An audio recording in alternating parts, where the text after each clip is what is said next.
Hello दोस्तों, कैसे हो? उम्मीद है कि सभी लोग बढ़िया होंगे। और हम ये वीडियो जो लेके आए हैं आपको थोड़ी चर्चा करेंगे, डिस्कस करेंगे,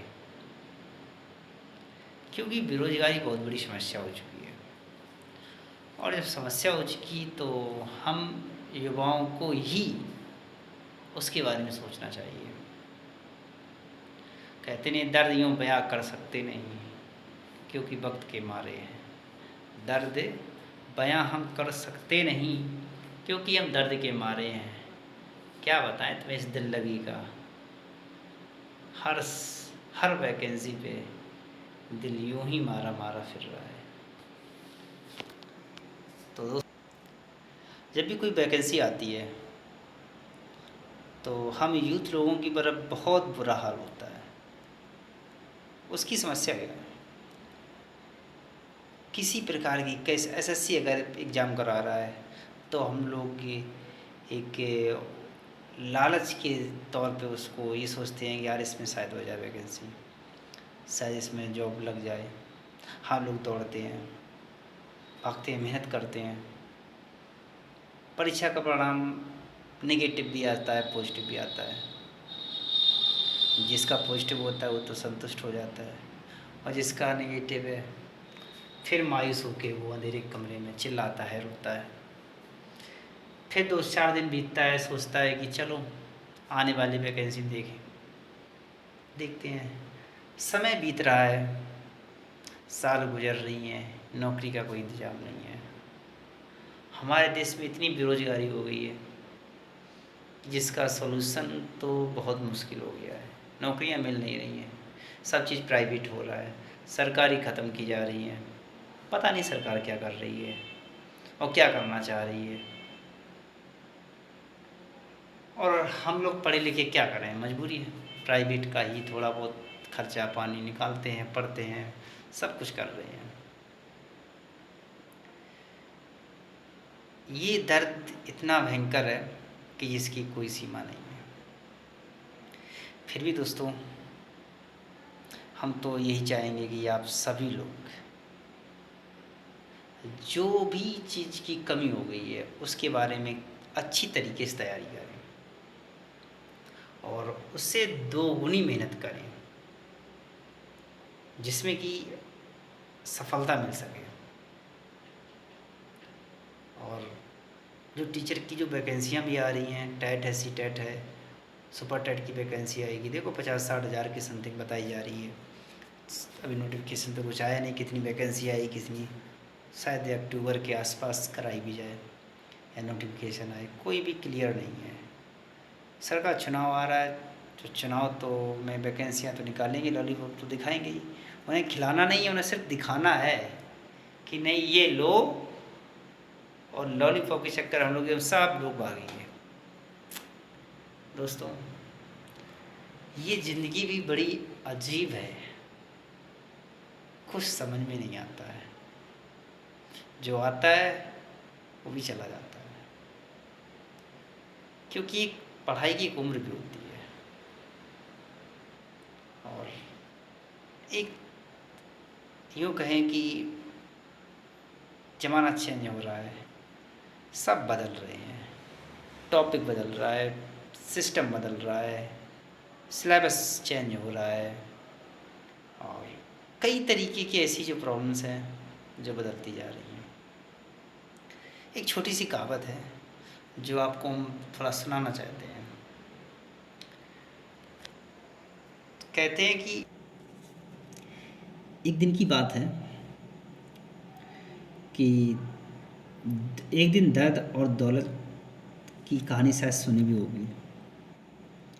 तो दोनों में ये बहस चल रही होती है, बहुत तगड़ी वाली जिसे बोलते हैं।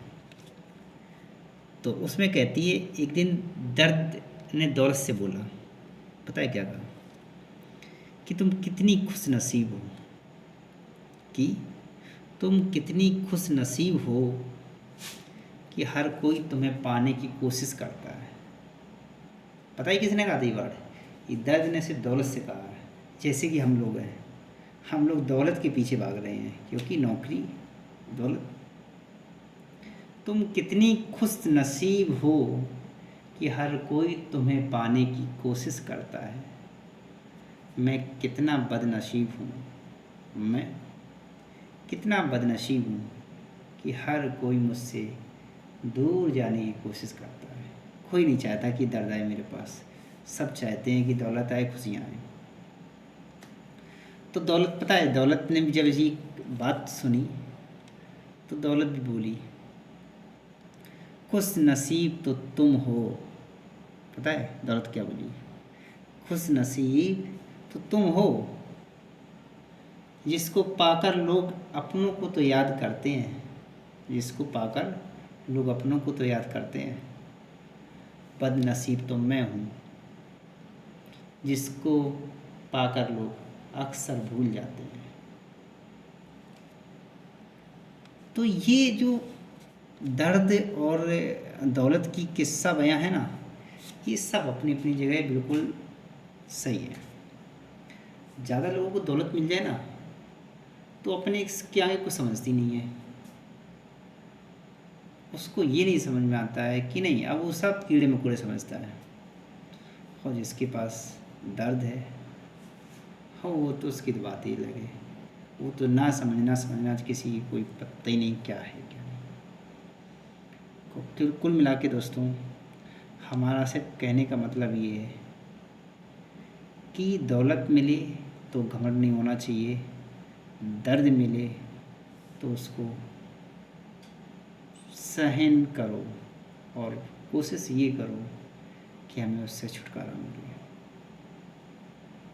आने वाली प्रतियोगिताओं में उम्मीद है कि आप लोग सभी उम्मीद से भी अधिक मेहनत करेंगे, जिससे कि परिणाम हमारा पॉजिटिव निकले, जो रिज़ल्ट है वो भी पॉजिटिव आए और देश में कुछ तरक्की हो सके। जो आज की जो टीचर है ना, ये जो शिक्षा है, जो अगर सही मायने में देखा जाए कि हर एक टीचर है जो इस देश को सुधार सकता है।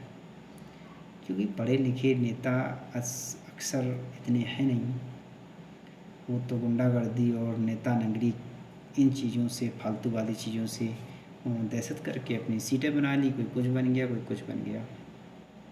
सही मायने में अगर कोई पढ़ा लिखा जाएगा वहाँ पे तो उम्मीद है वो कुछ अच्छा ही करेगा। सो लाइक दोस्तों,